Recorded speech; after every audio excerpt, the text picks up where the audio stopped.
Kita mo yon insan? Aba insan, mukhang matinding pikunan to. Bakbakang De La Cruz versus Quahaw insan.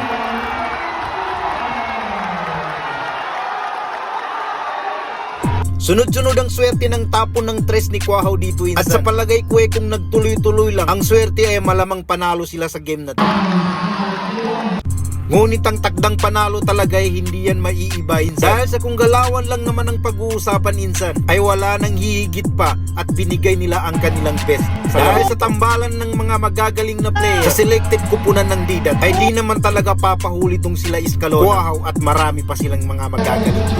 Pero kapag ka ang panalo ay hindi talaga tatapat sa sigurado akong kahit na anong gagawin mo ay sadyang patatalo ka pa rin. Mabilis at magaling ang pinakitang laro ni Quahaw dito, pero ang panalo ay hindi pumabor sa kanila. Lalo't nandiyan si Idol Trazona, Manligis, Malari at marami pang iba sa kupunan ng Marshman. Ngunit gayong pa man mga insan ay sobrang pinasaya nila ang taga-Cotabato dahil sa ayos at galing na pinakita nilang laro. Oo, alam natin na hindi talaga maiiwasan na merong mangyayari talaga na magiging intense pa rin ang laban, lalo sa larangan ng basketball. Ay sadyang nagiging parte na ng larong basketball na minsan ay meron talagang pangyayaring mga katulad. Ngunit dahil nandiyan din naman ang mga magigiting nating player na agad na umawat kasama ng mga referee. Bago ko ibigay insan ang full video na ito sa aking vlog, ay gusto ko munang pasalamatan ang Sarip Kabunsuan 2024 at ang mayor ng Cotabato, ang nag-iisang Mayor Bruce Matabalaw para sa lahat.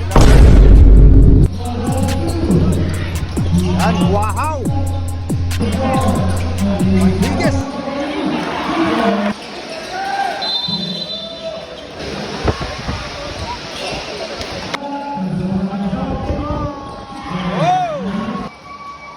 Yun, Bilia! Wow! Uy! Yun! De La Cruz! Uy! Uy! Yun! Okay! Baka naman!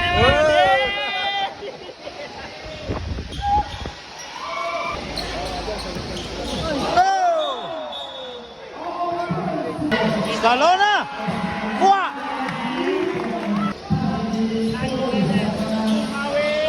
Yun! Escalona! Escalona, tumira ulit! Wow! Yun! Trazona! Ayun!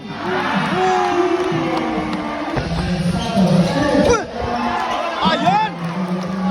Wala! Yun! Trazona! Wow! Yan, Ahmad! Uy, easy shot for Alon. Yun, Alon sulit. Of Marshman. Yun! Wow! Uy!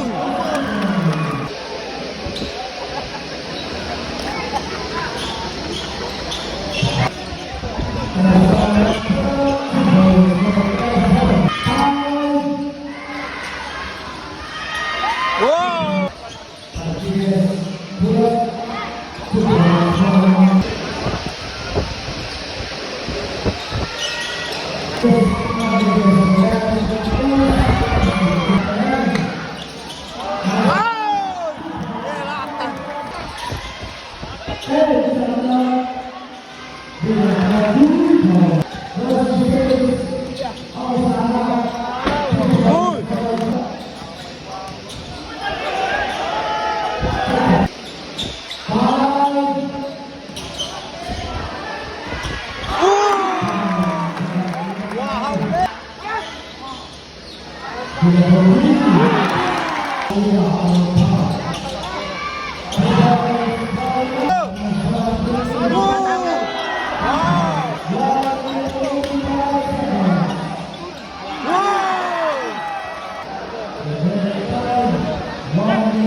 Uy!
Grabe ko kasi.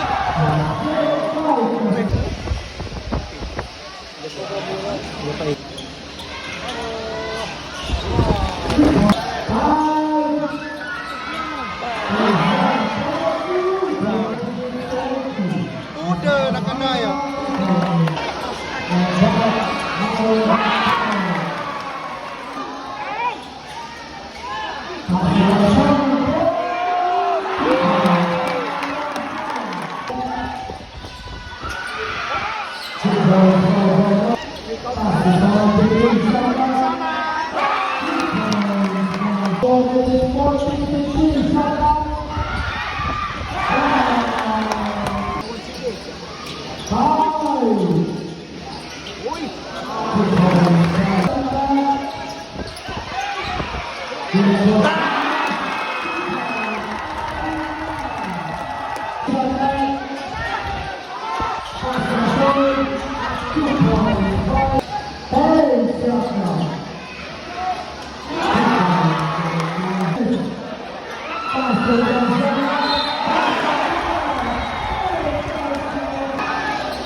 $77.80 in favor of Marshman.